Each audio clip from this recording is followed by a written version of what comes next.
it's Blue, so you're here. We are streaming more, the Cinderella Phenomenon.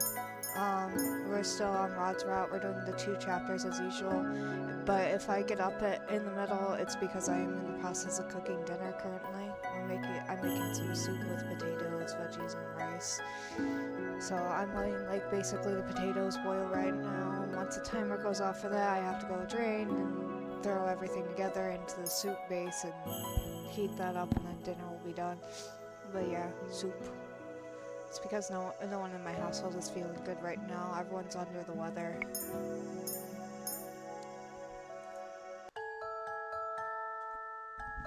Good morning, Your Highness. Would you like to play with us?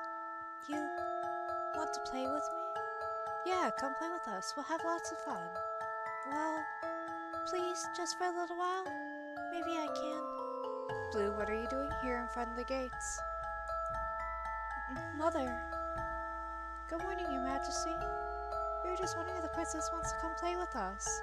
No, Princess Blue does not want to play with you. But Mother, I do. Enough idle chatter, we must go. It is almost time for your dance lessons. But... Mother...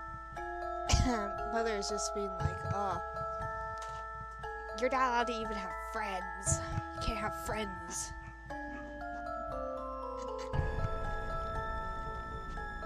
ASMR, me drinking water, sorry, my bad game. Blue, do not make me repeat myself. Yes, Mother. It is still dawn when I wake up. As much as I want to continue sleeping, I have no choice but to get up and prepare for the day. The last thing I need is an annoying lecture from the head maid. I have become accustomed to waking up this early, even if I do not enjoy it. As soon as my preparations are made, I begin to make my way towards Magdalene's room, should she wake early. About halfway there, when I hear familiar voices standing behind me are Sir Alcaster and Sir Mithras. Are you sure this is going to work? Have a little faith in me, my friend. Friends. We are not friends. Sir Alcaster narrows his eyes and turns abruptly to look at me. Ah, Miss Blue, was it? Sir Mithras, Sir Alcaster.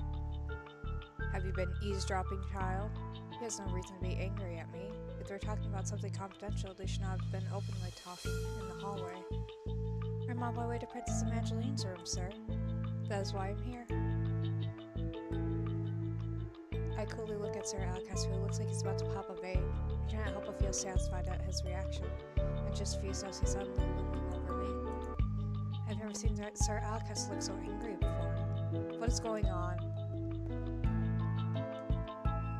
Rod is now walking towards us with a scowl on his face. Sir Alcaster notices and quickly steps back.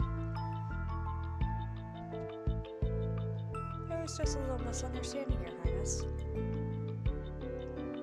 Rod glances at me, his eyes narrowing. Great, I'm sure he's going to blame me for this too, even though I did nothing. Much to my surprise, Rod's put himself between me and Sir Alcaster. Are you alright, Blue? He is worried about me. I slowly nod. Rod turns back to Sir Alcaster and Sir Mithras. If you don't have any business with Blue, I will be taking her with me. Evangeline is already waiting for her. Sir Alcaster stares at me for a few moments before bowing down to Rod. Of course, Your Highness. Thank you. Rod turns to me again, his expression is solemn. Shall we? He walks off before waiting for my reply. I look back at Sir Alcaster and Sir Mithras one last time before chasing after him. The both of us spend the next few minutes walking in silence. Rod has not said anything since my encounter with Sir Mithras and Sir Alcaster. Are you okay? What? He already asked me that before. Is he really that worried? I need to blow my nose, actually. Hold on.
I'm back. I blew my nose.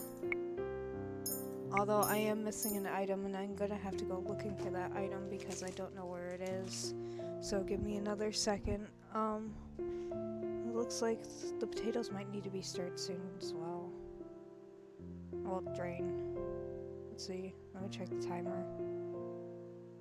A minute. Yeah, okay, so I'm gonna be gone for a little bit longer. I'm gonna be putting together that soup real fast. I'm gonna look for that item real quick, and I'll be right back, and then we'll answer Rod and then continue on our way with no more interruptions.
where's my? I need my phone. Put another 10-minute timer. Cause this soup.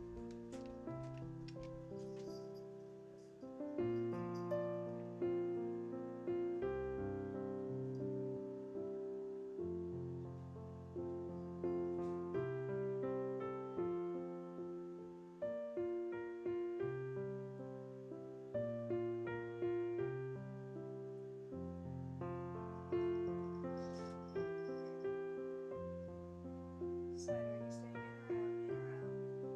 I'll help you cover. Okay, are you gonna stay out then, Riley?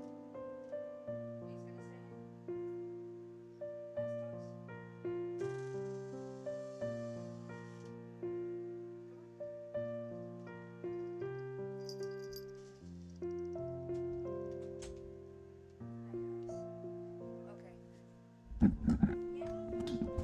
Yeah, Gertie? What's up, Gertie? What's up? What?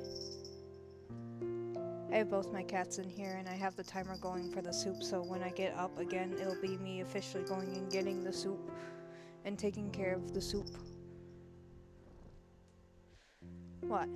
Hi, guys. Hi. Hi. Hi. Hi. I have both cats all over my desk right now. Oh my god. I need to get a bigger desk, gang.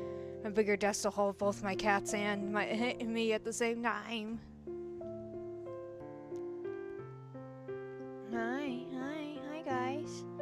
I can't hold on, I have to wrap around cats to sit there. Oh, okay.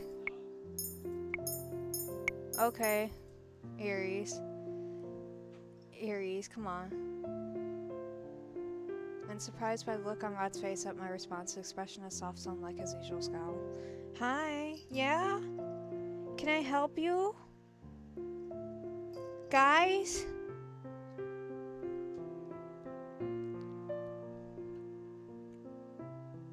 Guys and gals here? Technically it's a guy and a gal, but you know. Hi. Hello. What's up? What's up? I realized I forgot to do a thing. And it's gonna do the voice thing that I forgot my text-to-speech for a second. Yeah, hi guys, hi, hello, hi,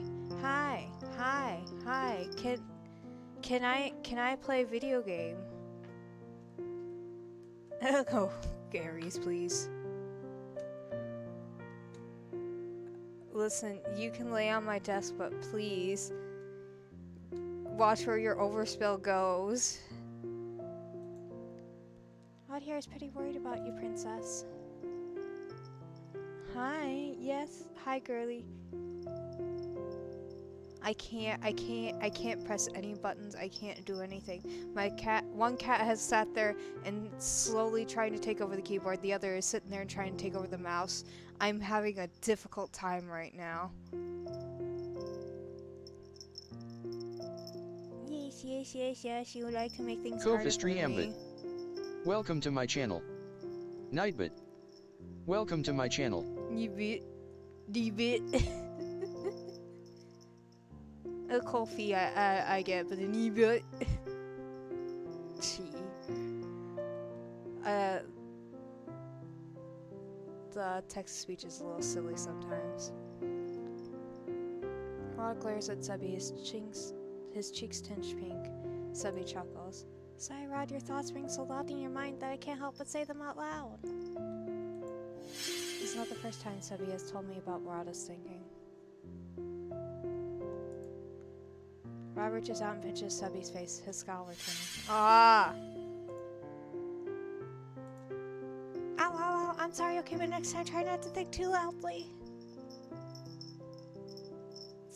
Chill. Girly, please. And I read the reaches out, pinches, scowl returning. Okay. I need to say... Welcome to my channel.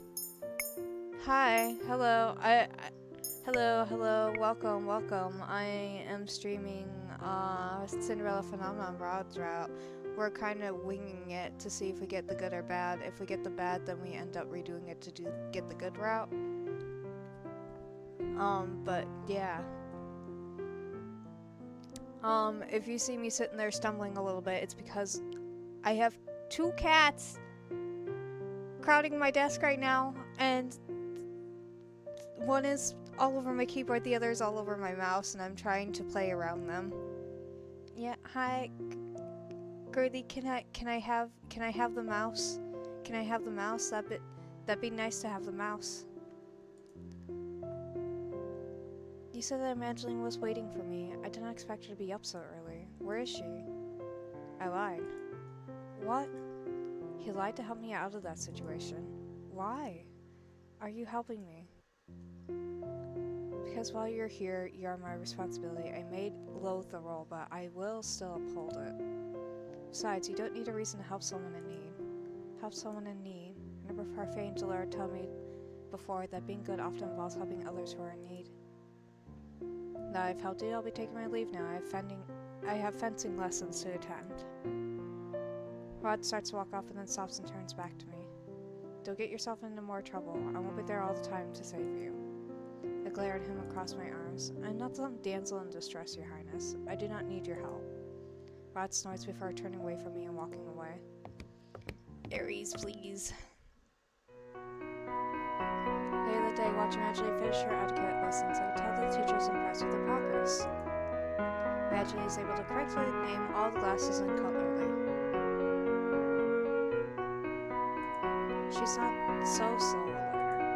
I had come here earlier in the day to better teach Evangeline about proper dating etiquette. It turns out that my lesson was valuable. You have shown great improvement, Your Highness. I'm glad that you've been diligent with your studies. No doubt you'll be ready for the ball soon. Evangeline smiles, her cheeks turning pink. Thank you. I wouldn't have done it without the help of a friend. Evangeline glances at me briefly and smiles gently. Really owe her a lot. Can I help you, Gertie?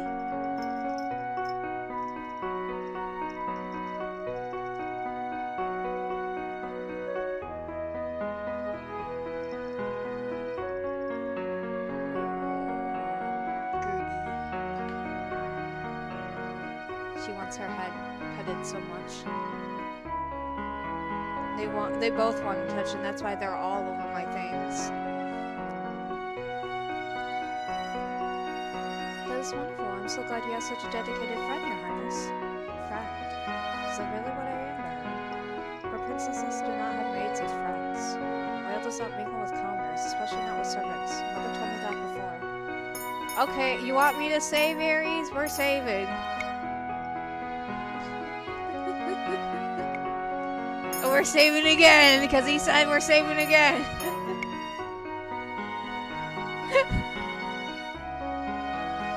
Aries, come on, dude.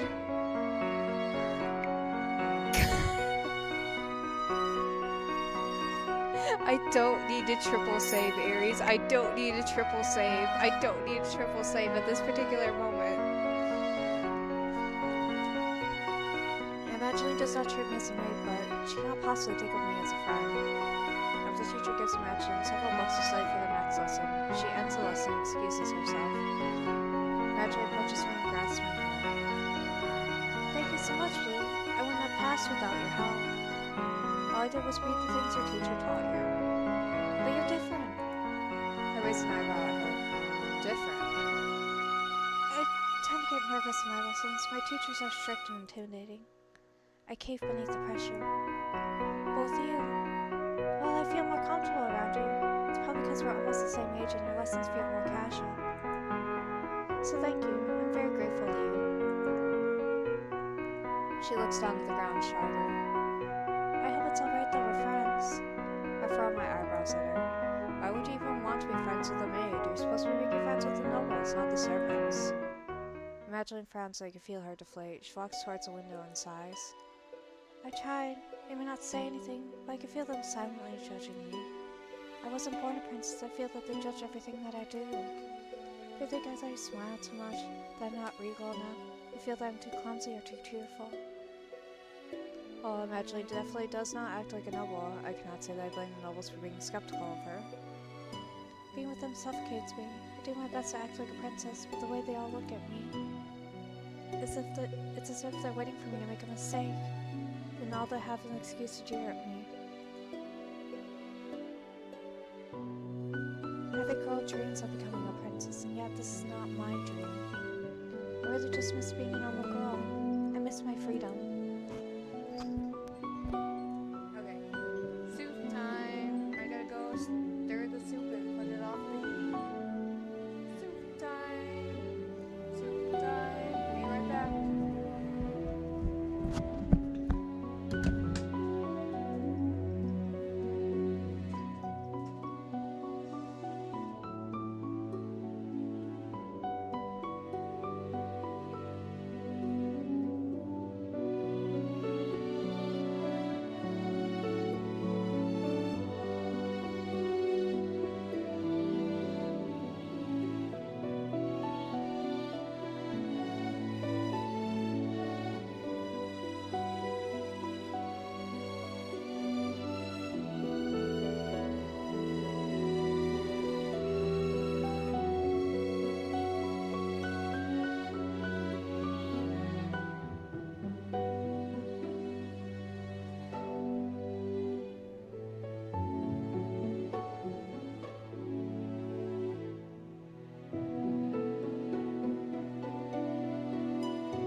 Ko-fi stream bot said.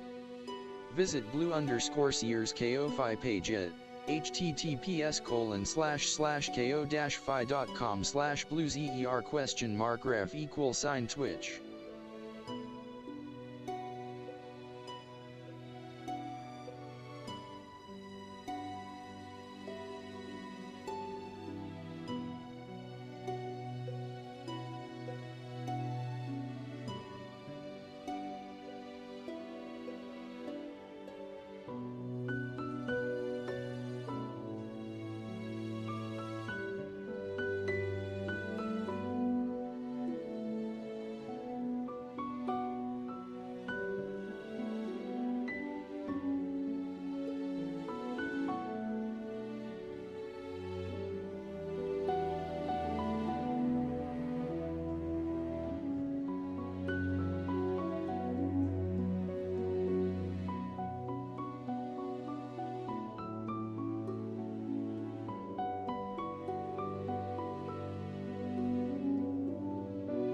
God, if we do soup part 2 here on this channel, I swear to God.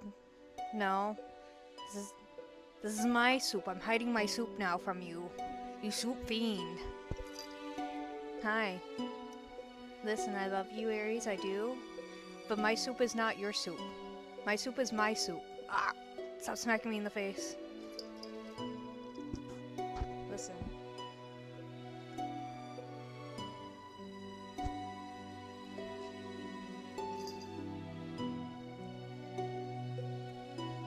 No, you're not having any of my soup. You're not allowed my soup. Stop trying to go for my soup.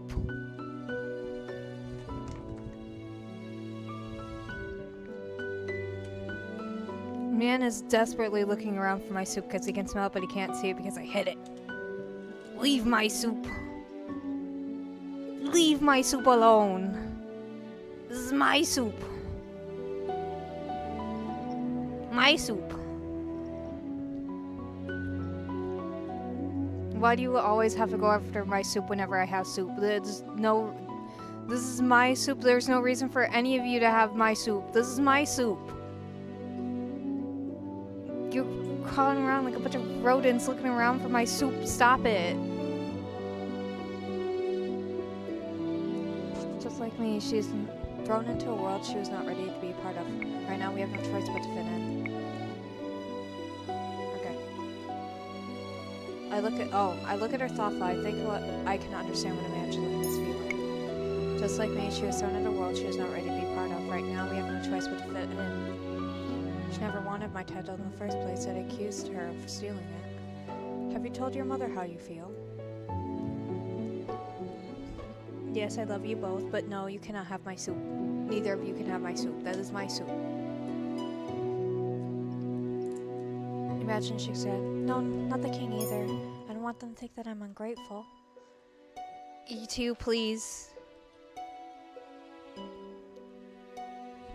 Please. They're pressing buttons in retaliation for them not having soup. That's why I'm trying my best to become accustomed to all of this. I cross my arms. But you are not happy. I'm not.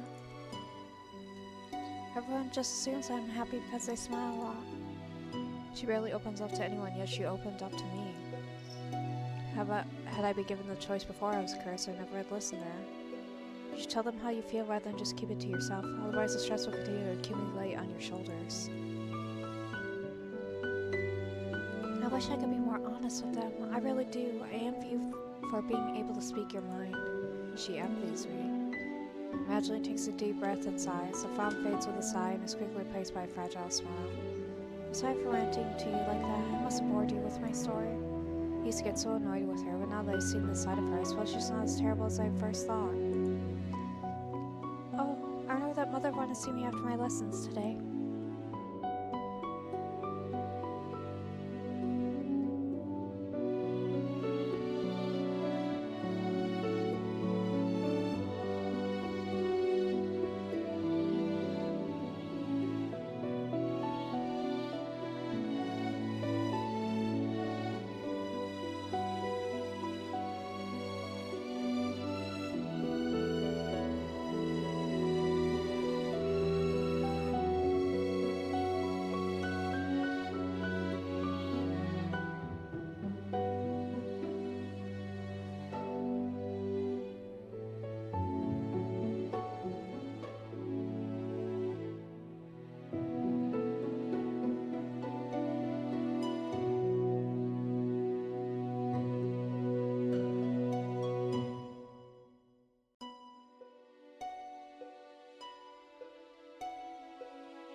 My cats want out. Well, at least one of them wants out, and I went to go open the door to let her out, but then she realized the dog was on the other side, and she's just like, no, I don't want to go out now, but I do want to go out, but I can't because the dog's there. So give me a minute while I sit there and move the dog so the cat can leave.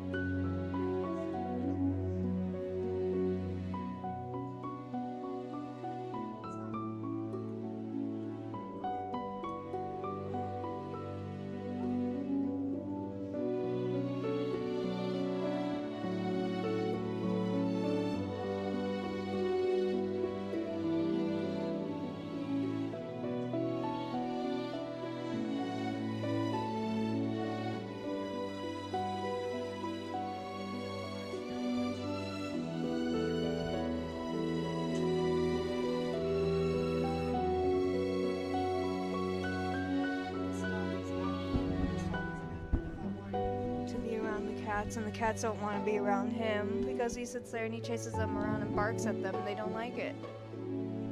But he thinks he's playing. Allow me to escort you to the queen then. Thank you.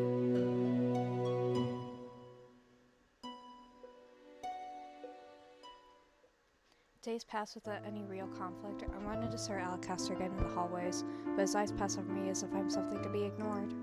Delora, who has been ignoring me as much as she's been busy with other parties, returned the marching yesterday to discuss something important with Parfait. Stop trying to go after my soup, girly. I'm gonna take a bite of my soup before it ends up being munched on by cats. Hold on.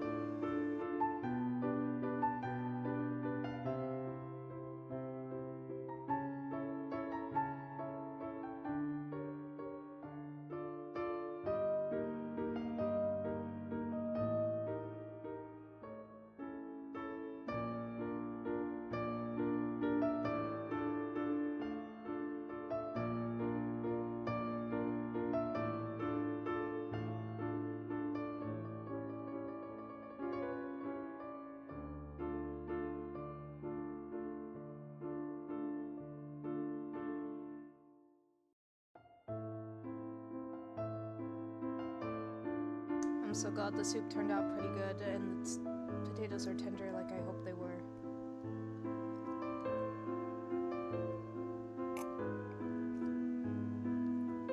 Tea. Oh god. Wrong pipe. No!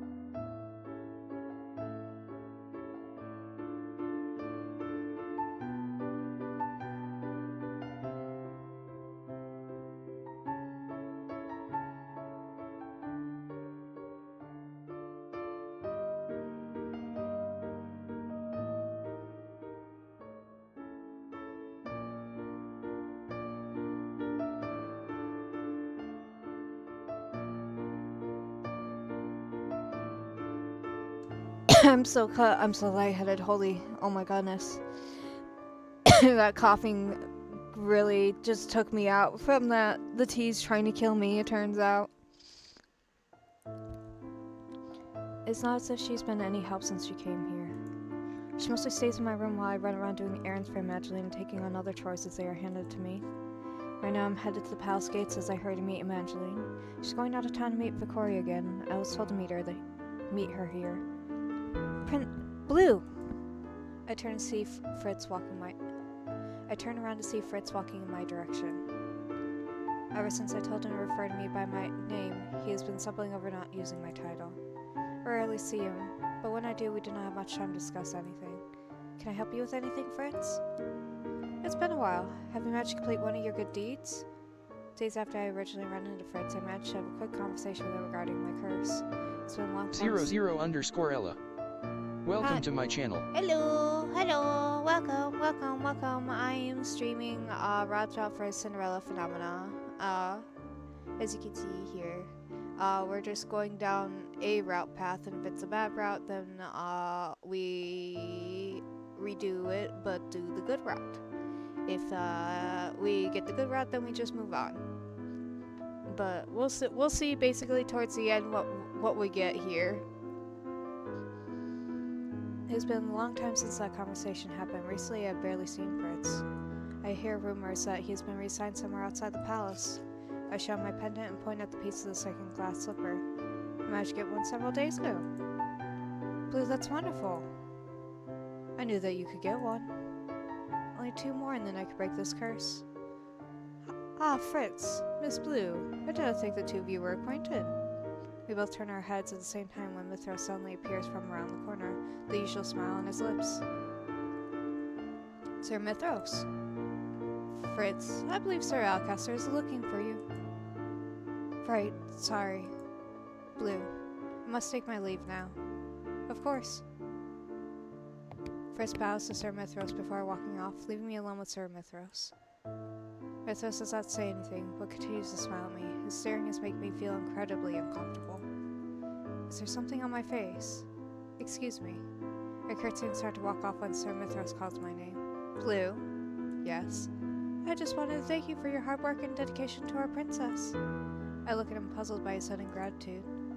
Don't worry, everything will soon be remedied. Excuse me. My apologies. I did not mean to keep you. He completely ignores my question. He dips his head slightly before turning and walking away, the smile still on his face. He knows. He knows. He knows. What was that all about? Rod and Magdalena are already waiting for me outside the carriage by the time I arrive at the palace gates. Rod has his arms crossed and looks at me, irritable. His face is perpetually stuck in that scowl, it seems. Aries, what are you doing? What are you doing, Aries? Kitty cat, what you doing? Crazy dude? You're late. My apologies. You're so grumpy, but you've been late many times before too, Rod. Rod just shrugs his shoulders as he turns and heads into the carriage. Evangeline sighs before looking at me. Shall we? Of course. What, do you want the window more open? Hold on. See if I can manage this. Oh my god. Okay, hold on. I gotta come around the side that you're on, Aries. Hold on, give me a second. There you go. More open window. Hi, girly. For those that don't know who I'm talking to my 2 cats that are currently in my room. Aries, my little orange, well, not technically little. People have sat there and asked if he's real life Garfield anytime they see him. But Aries is my orange cat. He's my orange tomcat. Very sweet, very nice. Grumpy old man. He's 8 to 9 years old. And then I have little Hesta. She's a tortoiseshell cat, and she's very sweet and very quiet and tiny, and she just hit a year old. She's so baby. But I love these two.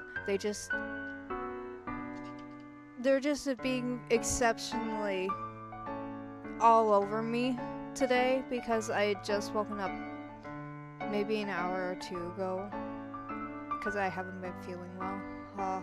Anyway.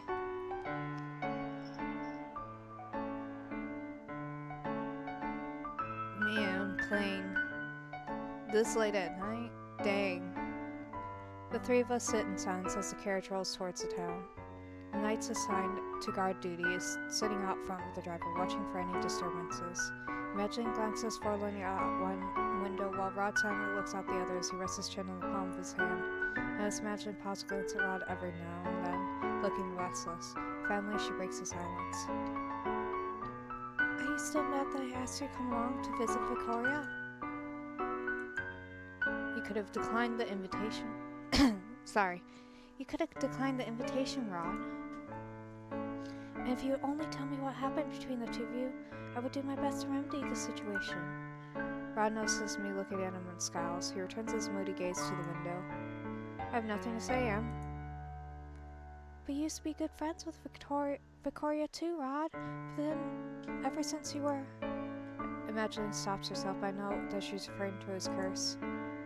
after that day, you kept your distance from her. Then, when you found out about the wedding, you became even colder towards her.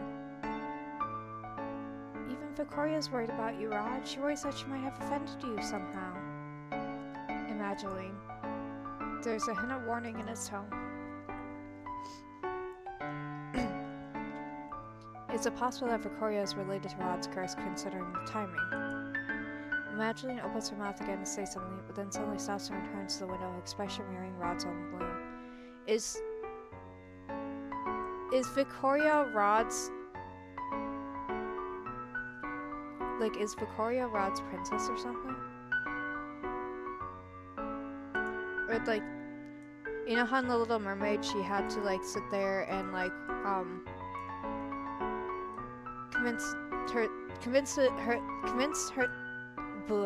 convince the prince to marry her in order to get her voice back? Like, she had to sit there and get the prince to fall in love with her. Is that like the same thing going on, but it's with Victoria instead? Or is something else going on?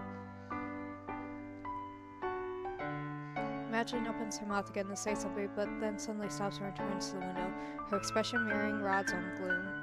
We all sat until we arrived at the toy shop. Evangeline, good to see you again, and you too. Blue, was it? I nodded in acknowledgement. Victoria nods politely at the knight, who stands guard at the At the shop door. Whoever sat there and decided that I should be placed in advanced English in college was a freaking liar. How am I at advanced English level and I can't even read? What is this?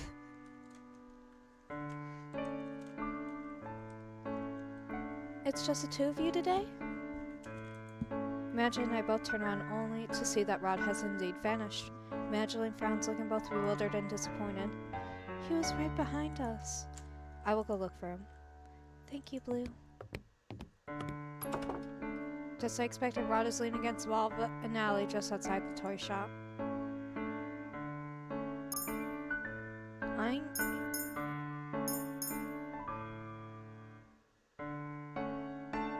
I really want to know. I feel like if I stay with him, maybe he might open up more than if me talking directly.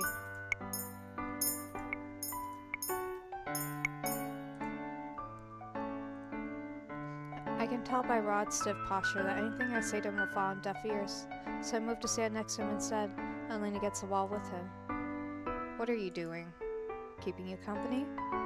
Rod raises an eyebrow at me. Since when have you even liked my company? Well, I'd rather be here than stay inside the toy shop listening to Evangeline and Victoria talk. So you're not here to try and get me to talk.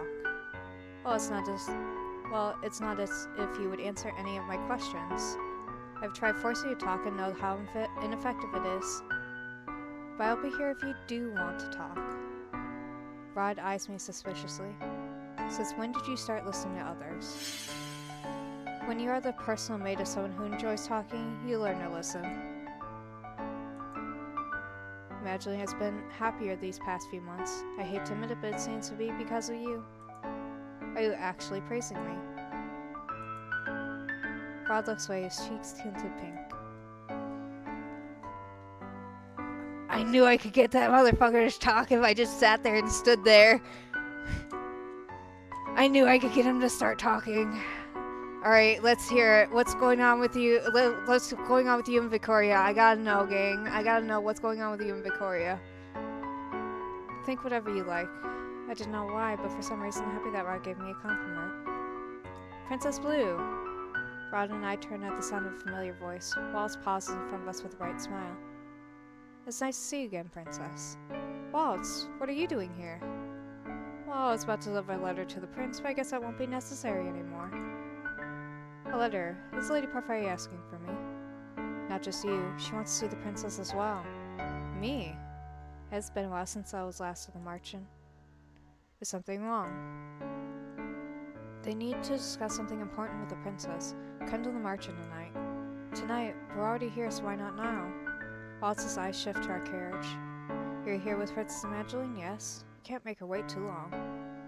What they need to discuss with you is complicated and will take some time to explain.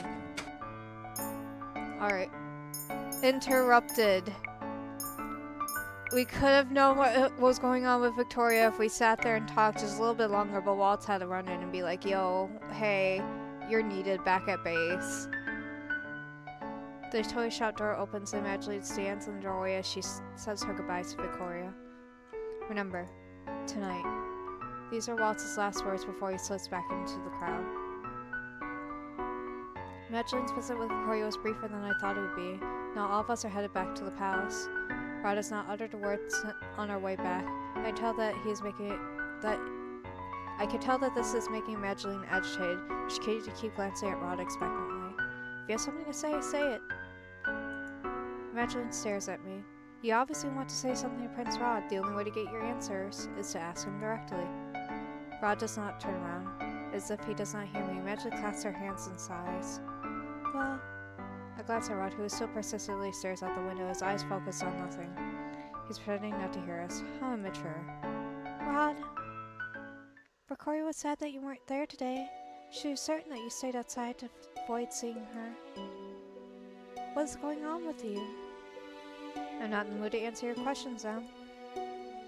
Magdalene grips the edges of her dress, her expression becoming more rigid.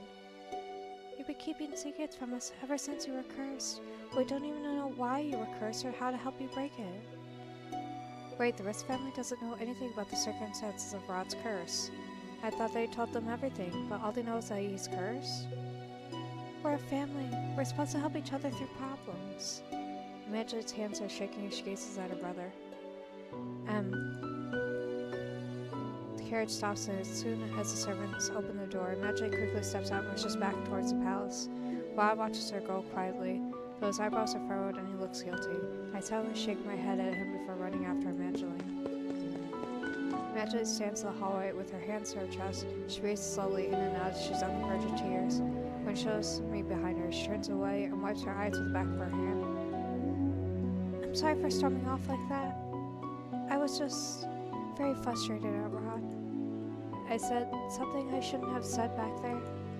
If anyone finds out about this, they won't. Your secret is safe with me. Magdalene flashes me a grateful smile before looking at the sky. One moment Rod is running down the hallway, the next he has stopped in front of us and is trying to catch his breath. I'm sorry. I'm sorry too, Rod, but right now I would like to be alone. Of course. I'm sorry, Blue. Could you leave me for now? She doesn't even wait for my answer before walking away, leaving me alone with Rod. You made her cry, Rod. I'm fully aware of that.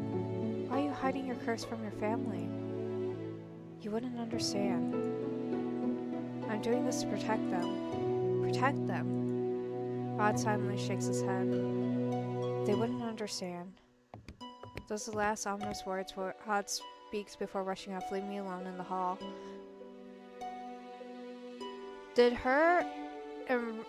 Is Victoria also possibly a witch and just no one knows it? And he's the only one that knows, so to keep his Magdalene's friendship from like shattering with her one good best friend, he's just keeping that a secret? Is that the thing that's happening? Is that the thing that's going on? What happened to him?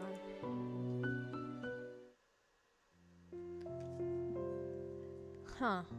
I'm actually very curious. I'm very curious about this. The hallways are silent at this time of night as most everyone in the palace prepares for bed. I am now on my way to our meeting place. Rod told me earlier to wait for him here.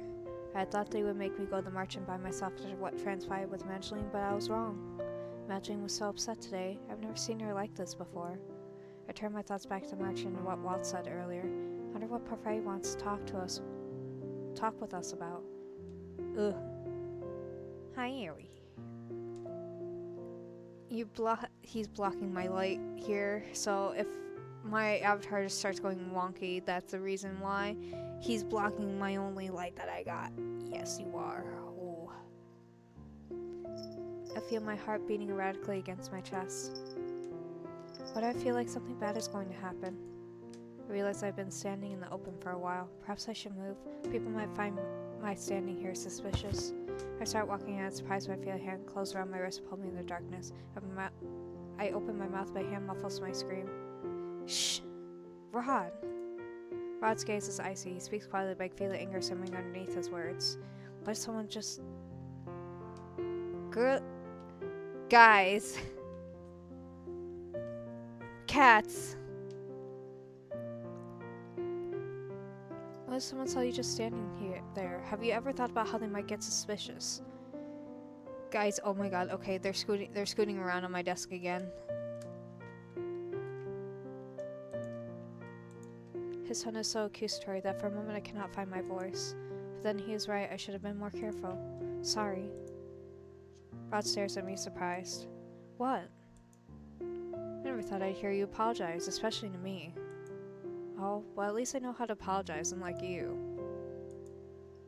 And why would I ever have a reason to apologize to you? Because you've done nothing but treat me coldly, even when I've done nothing to personally attack you. Rod scowls at me, but does not say anything. Instead, he sighs and takes my hand, pulling me after him.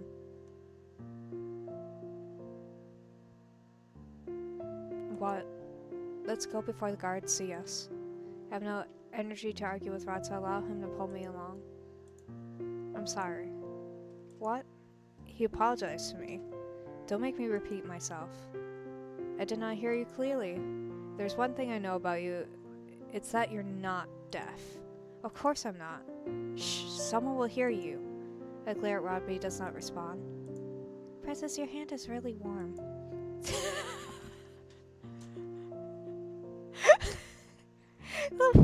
The stuffed animal keeps calling him out left and right. He's about to sit there and chuck this thing, I bet. Rod freezes in place and glares at Subby, who seems to be shrugging. Your thoughts are too loud, Rod. Okay, I'm saving. Yeah, okay, I'll save Aries because you're telling me I gotta save. What?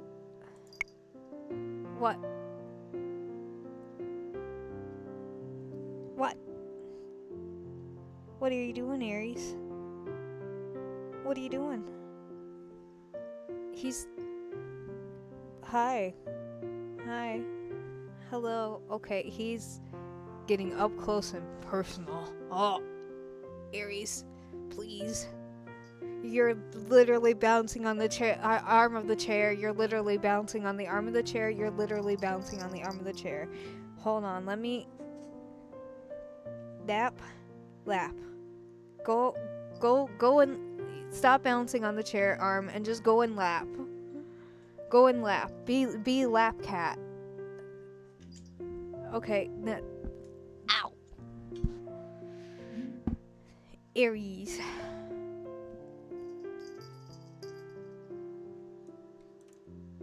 Through the dim lights, I can actually see a faint blush on Rod's cheeks.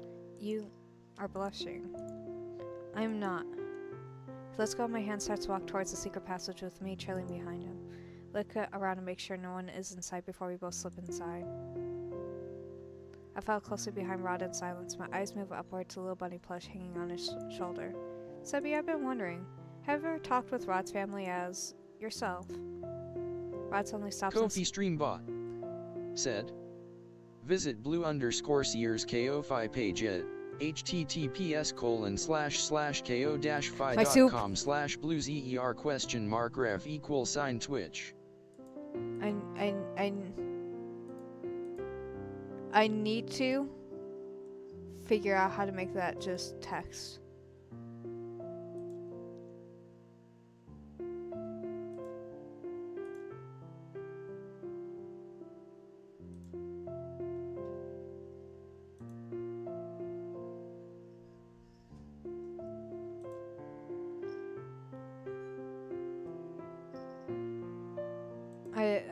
I'll figure that out. I'll figure that out later. I'm gonna sit there and start messing with it and completely forget about stream, and I shouldn't do that.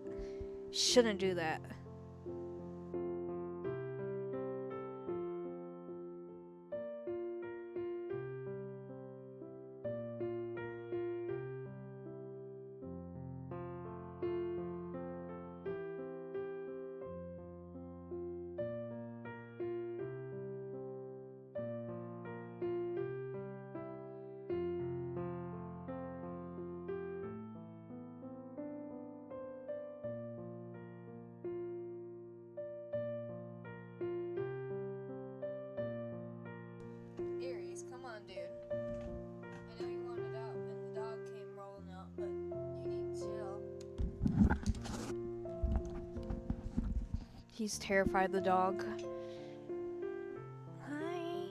Hi. Rod suddenly stops and scowls over his shoulder at me. What? I'm asking Sebi, not you.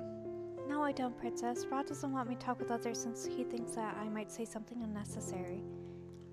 So much for that. You still speak even when it is unnecessary.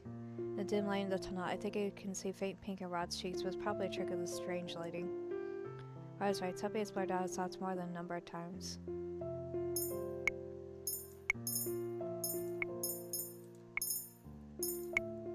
What do you mean by that? Well, there are thoughts that he prefers to keep to himself, like his thoughts on karma and his feminine voice, or his... Rod suddenly...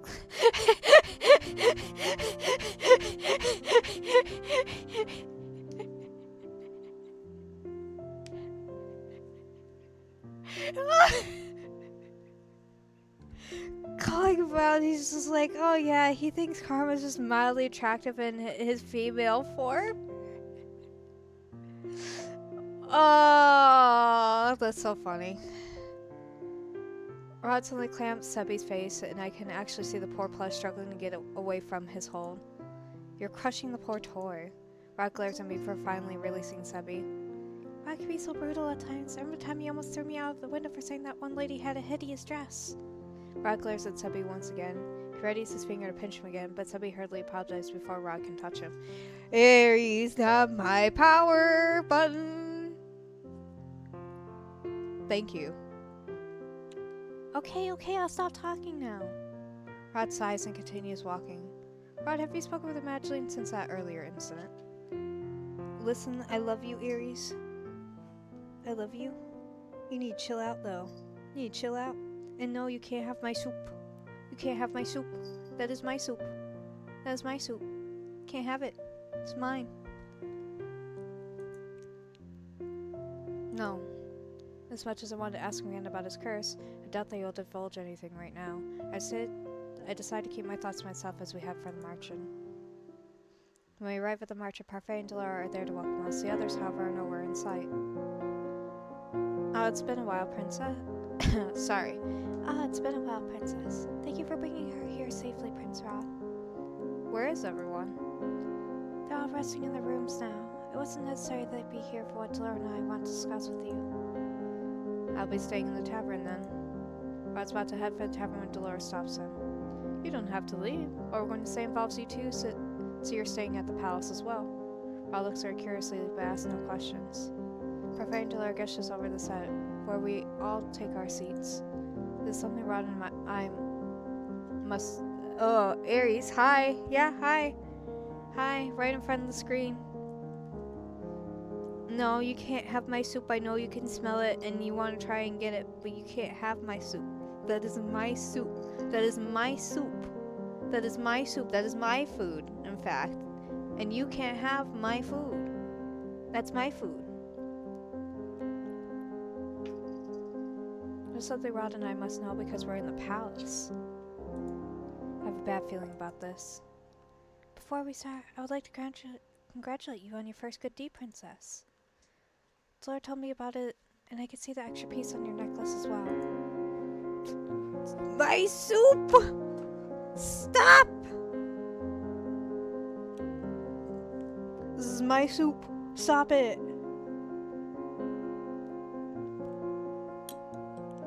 Please. You're a soup fiend. What is wrong with you? Leave my soup alone. Leave the soup. Leave the soup. I will toss you out for soup crimes if you keep this up. I will toss you out for soup crimes. You hear me? I love you, and you're my baby boy. But I swear to God, if you keep going after my soup, I'm going to toss you out for soup crimes.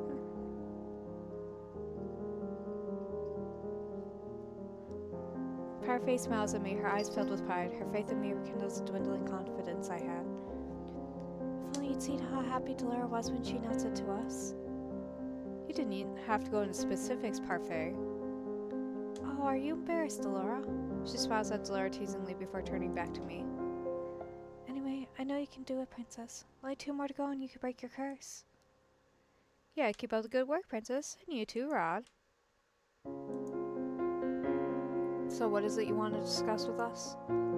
I conducted a little investigation while I was with Blue in the palace, and I found out something important. Okay, that's it. You're getting tossed out for soup crimes. Tossed out for soup crimes. Stop going after my soup. The soup is not for you. Come on, we're going. You're getting evicted for soup crimes.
Because I'm gonna eat it mainly after stream while I'm doing Minecraft, because I still need to clear so much dirt. I need to clear so much dirt from that village area. There will be a building stream for that. I'm gonna look up builds as well. Have that playing in the background while I'm digging dirt or something. I don't know. I'll get it figured out. I'll get it figured out. You don't have to worry about it. All you know is that you guys don't have to sit there and watch me dig dirt for like 10 hours straight. Something important. I discovered that there's a witch in the palace. A witch. In the palace. I felt a tingle of magic while I was there. It was faint, but definitely there. I don't remember feeling it before when I was there as your doll, Princess. It seems that the witch is using glamour to hide himself or herself from us. The glamour is magic that only very experienced witches can cast, which means the witch we are dealing with is no ordinary witch. They have the potential to be very powerful. But what would a witch be doing in the palace in the first place? This witch could be after the king, but what? Parfait and Delora glance at each other, looking conflicted. It's Parfait who faces me first, her expression grave. I'm afraid there is some other possibility you must make you aware of, Princess. In order for us to explain it, we must give you the truth. We're finally getting the truth.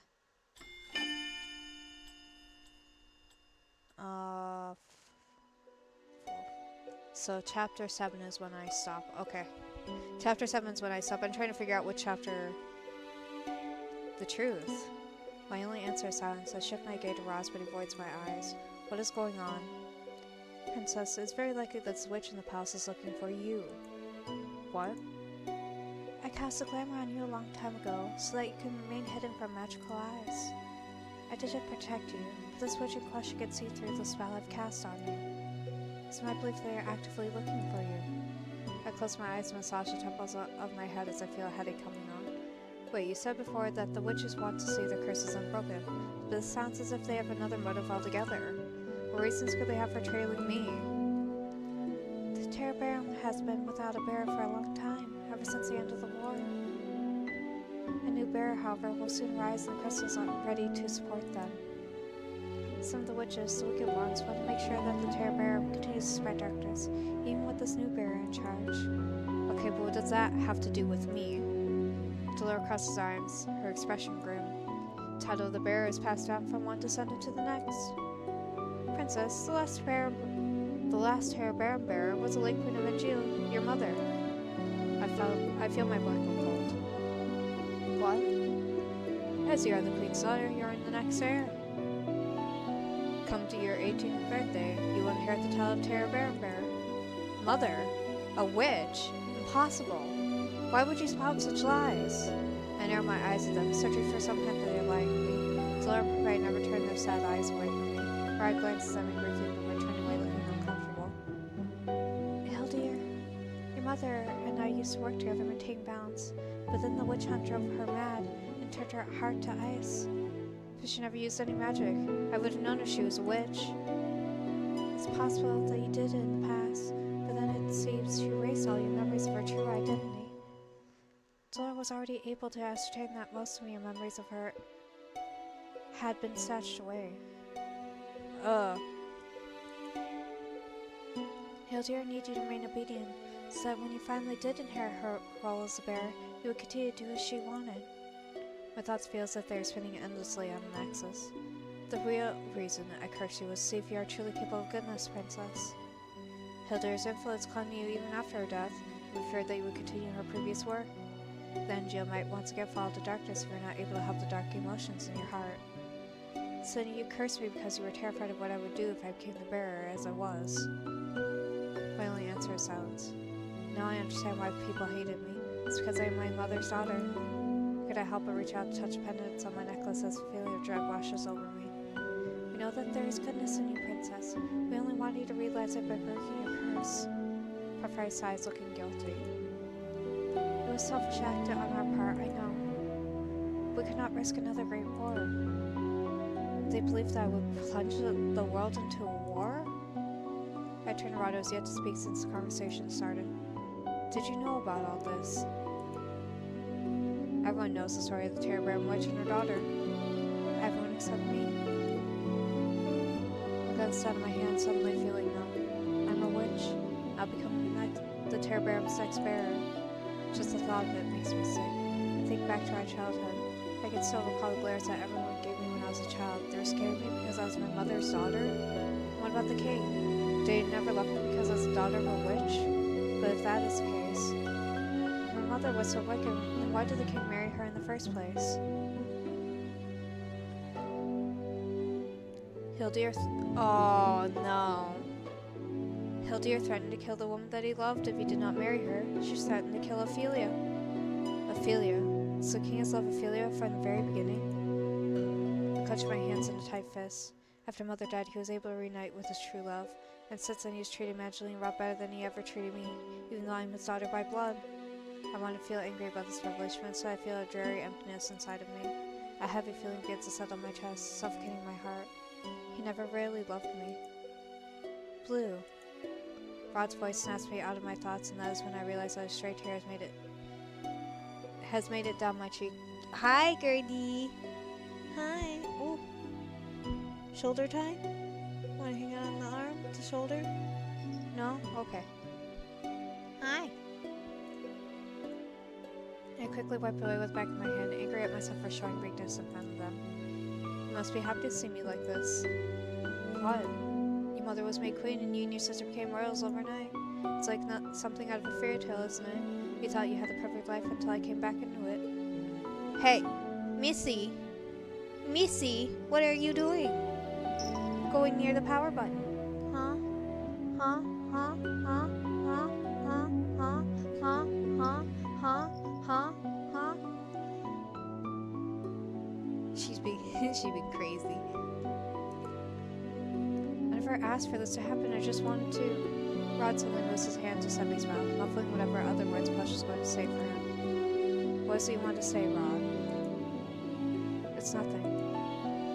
I can assure you, however, that the power that comes with the crown has always been irrelevant to my family and I. Stop assuming that everyone around you is after your title or your riches.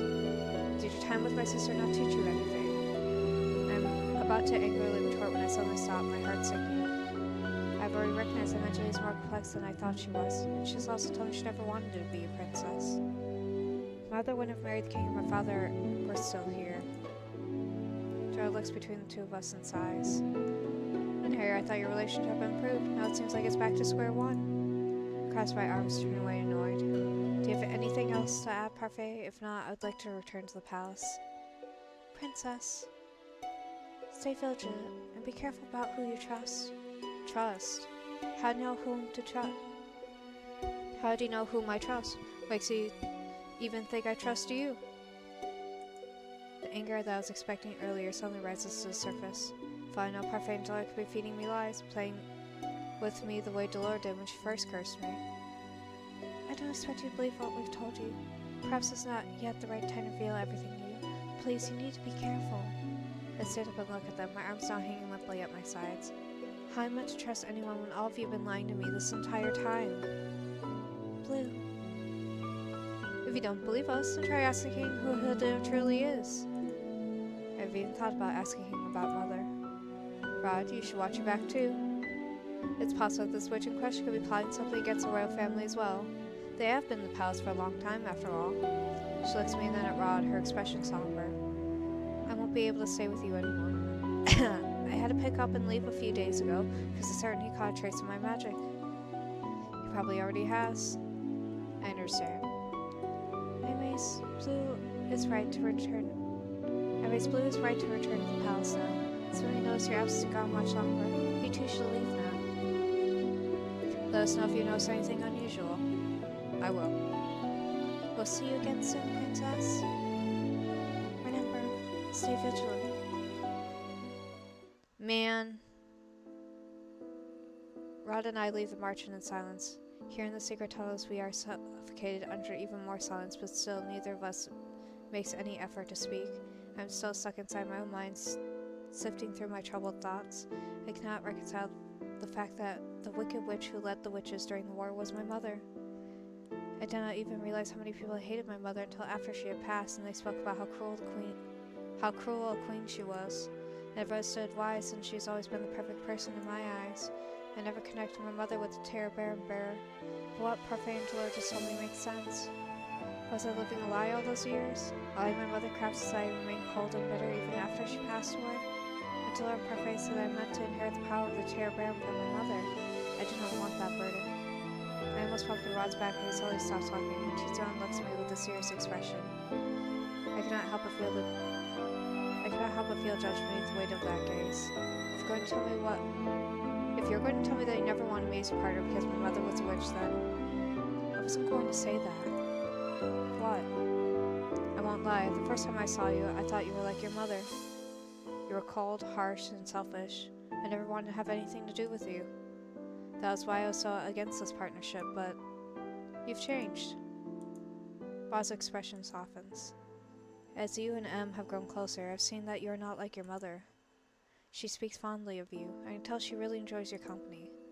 That's why, even if I do not have plans to break my curse, I will do what I can to help you break yours. It's the least I can do as your partner. I stare at Rod in shock. This is the first time he's ever been so nice to me. Why are you staring at me like that? I'm only doing this because you're important to my sister. Rod turns away, his face beat red. Liar. Jeez. Rod reaches out to pinch Sebby's face. Ow. I'm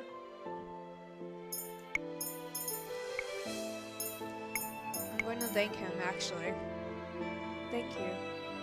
Rod turns away, his cheeks dusted pink. It's no big deal. I'm only doing this because I see how dedicated you are to breaking your curse. Because I want to get my old life back. Now that you've told me about Mother, I want to prove that I'm nothing like her. Anyways, I still want to help you with your curse, Rod. Why do you refuse to break it? Rod stares at his face, expression melancholy. Because I cannot. Rod stops and shakes his head. He says nothing else. I do not probe him anymore, especially not after seeing the distant look on his face. We walk through the corridor and back to our rooms after we say our goodbyes. I wonder what Rod was going to say. Mother, look, Eleanor got me this gift. Eleanor? She's my maid and my friend. Princesses don't make friends with their servants. But she really is nice. She even taught me how to braid my hair like... The servants are really nice to you because you are the princess. They only pretend to be your friends so they can have power over you. But Eleanor would never... What reason do I have to lie to you? When have I ever lied to you, little one? You have never lied to me. That is correct. Tomorrow I'll remedy the situation. I will hire a new maid. You're not to befriend this one, no matter what she says. But Mother... Are you arguing with me, Blue? No, I'm sorry, Mother. Man, wasn't even allowed to have friends. It's been days since Parfangela revealed my mother's true identity and the inevitable responsibility I am to have on my shoulders once I turn 18. I've been trying to ask the king about Mother, but he's even busier these days than he was before, and it's impossible to find a single moment in the day to speak with him. The fact that I may makes it even harder to garner his attention. When I'm not on break, I continue to do my duty to serving Evangeline. Right now I'm accompanying her as she practices her walk and posture. Ophelia's been helping her, pointing out any mistakes she finds. I know how hard this is, dear. I had to go through this training as well before I married the king. Evangeline lost her shoulders to soft, she lets out an exasperating sigh. I've always hated these lessons. Yeah, I thought my posture was fine. This is supposed to refine it, and yet all these lessons I've been doing is hurting my back. Oh, Evangeline, you'll get the hang of this. You just need to keep practicing. But Mother, I've had the same lesson before. Why must I do it again? Because you slouch when you walk, and that's becoming of a princess. Unbecoming of a princess. Ugh. Evangeline scowls at her mother, and Ophelia's frown falls away as she bursts into laughter. Mother, you're not helping. The atmosphere in the room is far from heavy as Evangeline and her mother continue to conduct their lessons. It's almost the exact opposite of the lessons I had with Mother. Mother always got angry when I made even the smallest mistakes. I know this is hard, but as a crown princess, all eyes will be on you during the ball. The people there will judge any small mistake you make, which is why you need to be in top form on that night. I know. Ophelia claps her hands. Alright, now to start again. Evangeline groans before heading to the far wall and straightening her back. She takes a deep breath, puts a book on her head, and begins to walk again. The book falls to her head on the third step. She sighs, moves back, and starts the process again. The eight of us break Evangeline's concentration by speaking. We stand idly by and watch as she tries time and time again. I'm surprised when Ophelia starts me begins to whisper. Blue, I've been meaning to say this before, but I'm grateful that you are friends with my daughter. I look at Ophelia's smiling face with surprise. I never agreed to befriend. I never agreed to be your friend. You're not against the princess making friends with her servants. Why would I be? I actually wish more of the staff here would be so uptight, so I'd love for Evangeline to be on good terms with the people who serve her. Besides, social status is never an obstacle to friendship. Ophelia shifts her gaze back to Evangeline, who's now picking up the book that has once again fallen from her head. No matter your occupation or status, a friend is always a friend. You've given Evangeline the courage she needs to face the many challenges she has ahead of her. In a way, you're like family, since you're always around us. Like family. I'm gonna start tearing up because she feels like she has no family and just... Oh man. Come what may, both family and friends are there for you. Come what may, both family and friends are there for you and will accept you for who you are. Before us, of course, Evangeline was always trying to be my friend. That means she knew all along who my mother was and still wanted to be my friend. That thought makes me remember what her fate told me about Mother threatening to kill Ophelia if the king did not marry her. I turned to Ophelia, curious. Your Majesty, may I ask you what you know about the late Queen's rule? Ophelia looks at me quizzically, so I quickly add a thoughtless lie. I was not in jail and I've only heard stories. I just thought it was so hard to believe. But with how peaceful things are in the palace right now. Oh, we're getting lore drop from Ophelia. The kingdom was a dark place back then. People lived in fear under her rule. The king had no real power over in jail. The witches had free reign over the kingdom. They cast a fairy tale curse incessantly and on a whim. We barely left our houses in fear of becoming cursed. Mother's reign was that terrible. The king still blames himself for the darkness that befell in jail during that time. This is why he works day in and out to stabilize the country and put smiles on everyone's faces.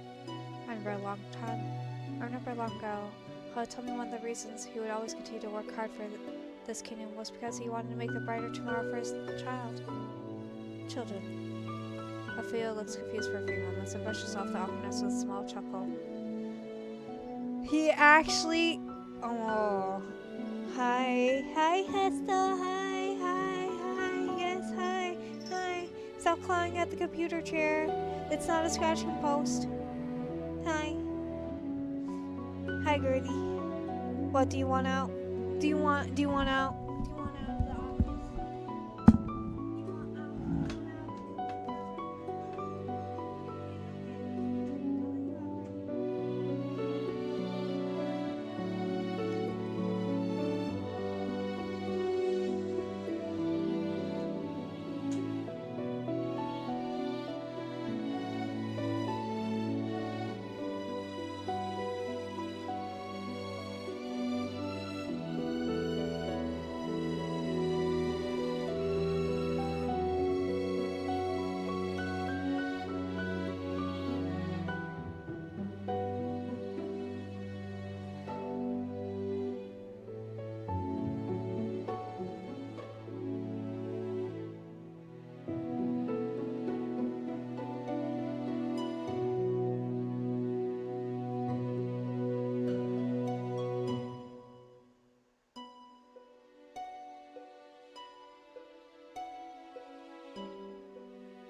Food and water, so I was letting her do that.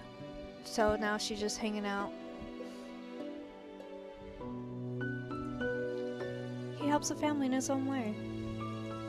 It's possible he said that with me in mind and Ophelia's slip up. But then maybe he was always referring to Evangeline and Rod. The kingdom's come a long way since then, hasn't it? There are still witches here and there, but most of them don't bother others. I pray that the peace we are experiencing right now will last. I see. Thank you for telling me. It's a bit of a jury topic, but I'm happy to have helped. If you need anything else, please don't hesitate to call me. I know it may not be traditional protocol for a queen, but then I do not consider myself a typical queen. I try my best to listen to everyone here, regardless of what their title or name might be. I can only nod at her in response. Ugh. Princes are made. The way Ophelia has treated me has never changed. She has always treated me with kindness, regardless of who I am. I never saw it before because I was always so distant from everyone. Now I see that Ophelia treats everyone here with kindness, regardless of social status. I was always frustrated by the servants when they compared Ophelia to Mother, saying she was superior. But now, I think I understand why they would make such comparisons. Evangeline dismissed me after my lessons, and I began to head immediately back to my room. I have just turned a corner when I noticed her outcaster standing before me, scowling. Watch where you're going, child. I quickly avert my gaze, not wanting a confrontation. He always looks at me so strangely, almost like it's into my mind or is trying to. My apologies, Sir Outcaster. Sir Outcaster nods his head at me stiffly before walking off. Your pardon, Princess. I turn to stare after him, but he has already turned the corner. My blood becomes cold. Was that just a slip of the tongue? But how else we know that I am the princess? Is it possible that he is cursed? No, somehow that does not seem right. If he does not have the fairy tale curse, could it be the witch that Delora warned me about? Could he be the witch that Delora warned me about? What reason would he have for unveiling his identity then? Unless he just wants to intimidate me further. It occurs to me that Fritz still remembers who I am. Did he tell his father about me? Now I'm even more confused about whom I should trust. Blue. I jump when I hear Rod call my name. His expression slowly creases something that looks like worry. You're pale. Did something happen? Would he believe me if I told him? I'm gonna tell him. Sir Alcaster knows I'm the princess. Do you think he's the witch Laura was talking about? Kofi Streambot said. Visit blue_seers KO5 page at https://ko-fi.com/blueser?ref=Twitch. Can you? Nah, I'm in the middle of reading. Gee. I whisper the word to him, and he responds by raising his eyebrows, looking surprised. What makes you say that? This isn't just because of the standoffish way he acts, is it? He don't believe me. Rod sighs. I never said that I didn't. It's just that we can't just blindly accuse anyone without any real proof. Rod stares at me for a few moments and closes his eyes, his eyebrows slightly furrowed with thought. Sir Fitzgerald also remembers who you are. I don't want to be so suspicious of Fritz, but I don't think blindly trusting him would be right either given these circumstances. You need to stay vigilant around him. If anything happens, you can come talk to me about it. You're worried about me? Rod averts his gaze from me. Of course I am. Wow, you're actually being honest. What? Rod glares at Sebby before pinching his cheek. Anyway, I must leave now. I have a dance to practice for. Dance? We already know how to dance. What do you have left to practice? Rod does not answer and only walks away. I decide to follow after him. Why did you follow me? I shrug. I want to see you practice. To be honest, I want to see him dance. I already know that Evangeline is very clumsy when it comes to dancing, but outside of the one practice with Evangeline, I have never seen Rod dance. Evangeline always gloats on his behalf, but I've yet to witness Rod's supposed talent with my own eyes. Our dance together was so short, I barely had any time to judge him. I do not practice with an audience. Why? It is my preference. Rod is easily embarrassed. Rod groans and pinches one of Sebby's cheeks, glowering. Sorry. Rod reluctantly releases the bunny with a sigh. I notice you've been talking more lately, Sebby. Oh, that's because Rod here has been saying things that contradict what he thinks or feels. Sebby makes a sound of defeat as Rod once again pinches one of his cheeks. Rod stares at me with wide eyes. I stare back, beginning to panic. What is wrong? You smiled again. I put a hand in my mouth, flushing. I was smiling again. I never even noticed.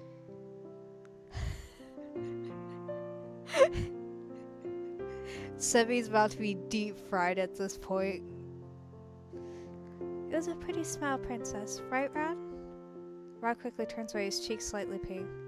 I need to practice now, so I'd appreciate you leaving. You don't even command me to leave. What a surprise. Evangeline said you were a really good dancer. I want to see it with my own eyes. Why, so you can judge me?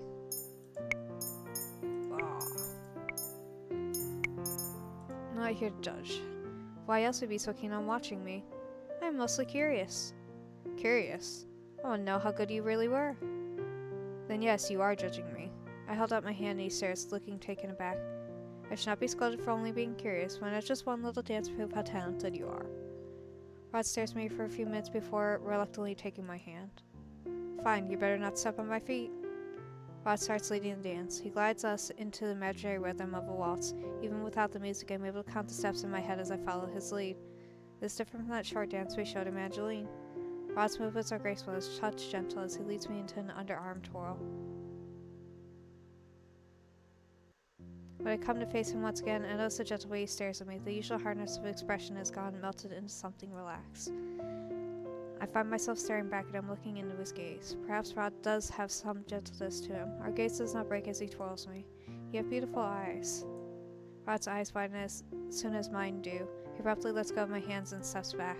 I quickly stare at him, my face warm. It wasn't me this time. So he's just like, don't look at me. I didn't do it. That was more than just a thought, I swear.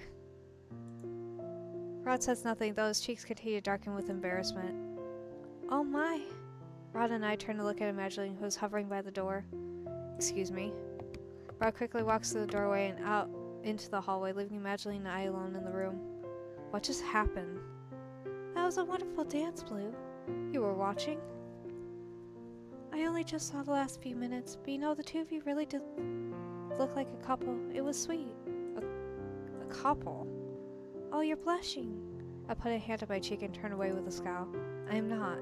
Besides, whatever just happened was embarrassing.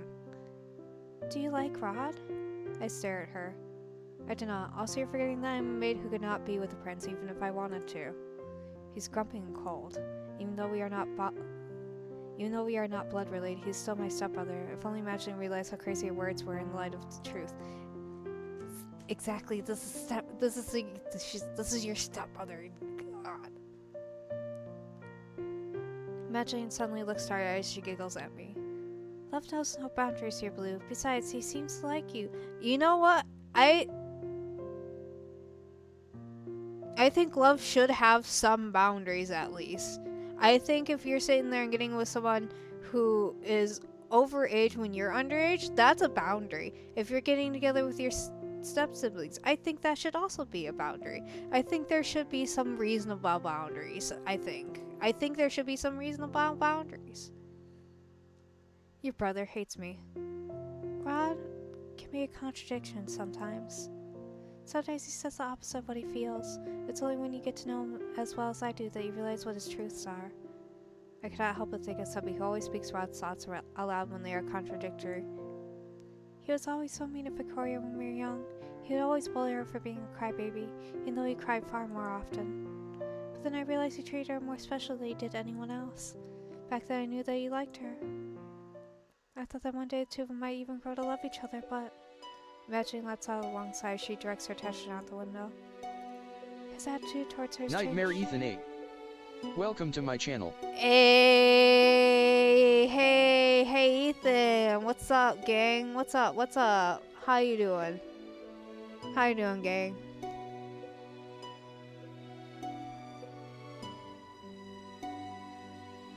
His attitude towards her has changed ever since she was cursed, and then they grew even more distant when Victoria found a lover.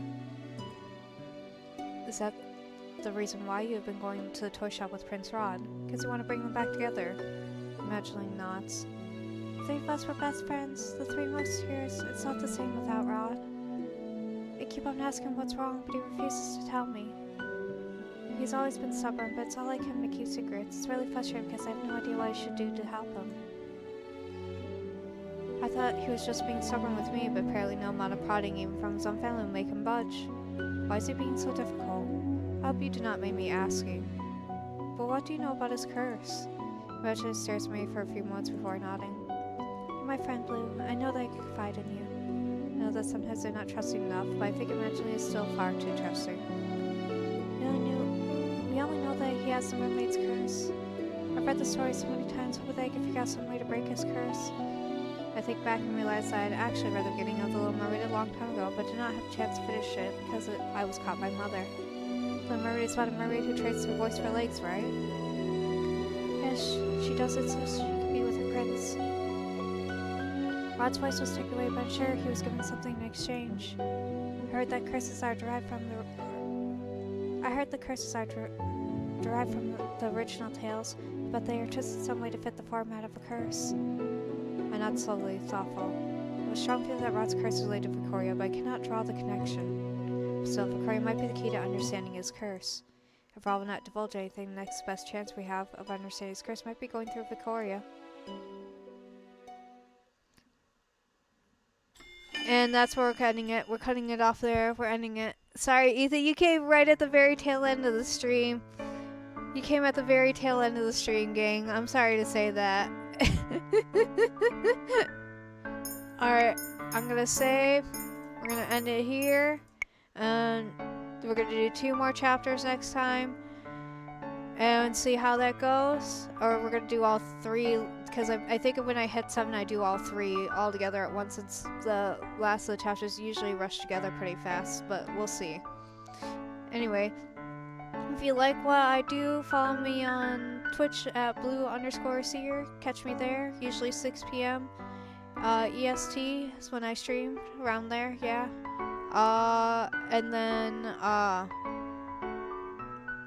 my YouTube, where my previous VODs have been stored, like all my older videos and like videos before this from different routes and different things I've done, that's stored over at Blue Seer Boy, spelled BLUESEERBOI.